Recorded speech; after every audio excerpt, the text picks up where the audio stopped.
Nega dunyoning eng boy 500 odami muvaffaqiyatga erishdi? Edwin Barnes oddiy yigit. Na puli bor, na aloqalari bor, na diplomi. U faqat bitta maqsad qo'ygan edi. Thomas Edisonning biznes hamkoriga aylanish. Odamlar uni ustidan kulishgan edi.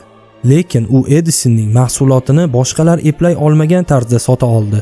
Oradan biroz vaqt o'tib, u oddiy ishchi emas, balki Edisonning haqiqiy hamkoriga aylandi. Istak har qanday muvaffaqiyatning boshlanish nuqtasi. Bu orzu emas, umid emas, yonib turgan istak. Ishonch bu fikrlar kimyosi. Sen o'z ongingni nimaga ishontirsang, shunga erishasan. Duolar millionerlar quroli. Qanday inson bo'lishni xohlasang, o'zingni shunga ishontirguncha takrorla. Bilim bu kuch emas. Kuch bilim asosida harakat qilgan odamda. Tasavvur bu ong ustaxonasi. Har bir buyuk g'oya tasavvurdan boshlangan. Aniq reja tuz. Orzular emas, harakat qilganlar boy bo'ladi. Matonat bu istak bilan natija orasidagi ko'prik. Barcha taslim bo'ladi. Sen taslim bo'lma. Jinsiy energiyani transmutatsiya qilish.